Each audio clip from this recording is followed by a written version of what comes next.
সার্থকের জবানবন্দিতে এবার রীতিমতো সকলে স্তব্ধ হয়ে গেল। হ্যাঁ বন্ধুরা, ভিডিওতে লাইক দিয়ে দেখতে থাকুন। যে মুহূর্তে কিনা পরদিন হিয়ারিং শুরু হয়ে যাওয়া মাত্রই সার্থককেই প্রথম সাক্ষী হিসেবে ডাকা মাত্রই যখন রাষ্ট্রপক্ষের আইনজীবী সার্থককে জেরা করে বলতে থাকে যে সার্থক সেনগুপ্ত, এবার শুধু আপনি হা বা নাতে একটা কথাতে উত্তর দিয়ে শেষ করে দিন তো, আমরা এই রোজগারি অশান্তি থেকে এবার অন্তত মুক্তি চাই। কারণ অনেক হয়ে গিয়েছে, অনেক হিয়ারিং চলে যাওয়ার শর্ত কোনো রকম কোনো মেলার এখনও পর্যন্ত কোনো রায় আমরা পাইনি এবং আমরা কোনো মতে ন্যায্য বিচার না পাওয়া পর্যন্ত কোনো মতে শান্ত হয়ে বসতে পারছি না। তাই আমি চাই যে আজকে অন্তত এটার একটা সমাপ্তি হোক এবং আমাদের সমাজে যাতে এরকম দুর্ধর্ষ ডাকাত দলের সদস্যরা এবং এই ত্রাস সৃষ্টি করে এরকম অপরাধীরা যাতে আর খোলামেলাভাবে ঘোরাফেরা না করতে পারে, সেই ব্যবস্থাই আপনি মিলট করবেন আমি আশা করি। ঠিক সেই মুহূর্তেই সার্থককে যখন রাষ্ট্রপক্ষের আইনজীবী বলে থাকে যে সার্থক সেনগুপ্ত, আপনি শুধু আমাকে একটা স্পষ্ট কথা বলুন তো, আপনার স্ত্রী এতদিন ধরে এই কোর্টের সময় লস করার জন্য যে সকল কথাগুলো বলে গিয়েছে এবং অফিসার খানকে দেওয়া যে সকল জবানবন্দি এবং সেদিন ঘটে যাওয়া ঘটনার পর যে অফিসারকে সে জবানবন্দি দিয়েছিল, সেই দুটো কি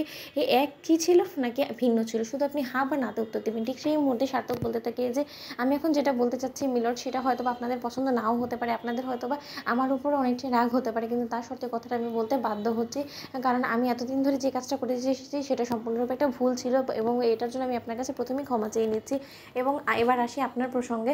আপনি যে কথাটা এক্ষুনি আমাকে বললেন, আমি মিলটকে বলতে চাই যে মিলট, আমার স্ত্রী এতদিন ধরে যে সকল কথা ওর মেজদি ভাইকে নিয়ে বলে গিয়েছিল এবং আমি আপনাকে এতটুকু কথা বলতে পারি, নিঃসন্দেহে আপনি সেই কথার উপরে বিশ্বাস করে নিতে পারেন। কারণ আমিও এটা মনে প্রাণে বিশ্বাস করি এবং আমার স্ত্রী সম্পর্কে আমাকেও বলেছিল এবং আমি রীতিমতো আমার স্ত্রীর ওপরে সকল দায় চাপিয়ে আমি চাইছিলাম মন থেকে যে আমার আগের সেই প্রতিশোধটা যাতে অন্তত মেজদি ভাইয়ের উপরে নেওয়া পূরণ হয়ে যায়। তার জন্যই মেজদি ভাইয়ের উপরে ক্ষোভের থেকে আমি রীতিমতো আমার স্ত্রীর এতদিন ধরে বিরোধিতা করে গিয়েছি এবং যতদূর অবধি স্রোতে পুলিশ অফিসারকে এবং অফিসার খানকে ইন্ট্রোগেশনের পরে যে জবানবন্দিগুলো দিয়েছিল, আমি আপনাকে বলছি সেই দুটো একদমই সেম ছিল এবং স্রোত কোথাও এই জিনিসটা ক্লিয়ারলি বলেনি যে না মেজদি ভাই ছিল সেই ব্যক্তি যে কিনা ওর উপরে গুলি চালিয়েছিল এবং মেজদি ভাই সম্পূর্ণরূপে এক্ষেত্রে নির্দোষ। কারণ মেজদি ভাইয়ের সঙ্গে সেদিনকার ঘটে যাওয়া ঘটনার কোনো রকম কোনো যোগাযোগই নেই। ঠিক সেই মুহূর্তে রাষ্ট্রপক্ষের আইনজীবী সার্থকের উপরে জড়ো হয়ে বলতে থাকে যে সার্থক সেনগুপ্ত, আপনি কিন্তু নিজের কথা থেকে সরে দাঁড়াচ্ছেন এবং আপনি কিন্তু সম্পূর্ণরূপে কোর্টকে পল্টি দিয়ে যাচ্ছেন। আপনি কিন্তু এই কাজটা করে মোটেও ভালো কাজ করছেন না, যেটা সত্য আপনি সেটা বলুন। ঠিক সেই মুহূর্তে নীলাঞ্জনের পক্ষের আইনজীবী বলতে থাকে যে অবজেকশন মিলন,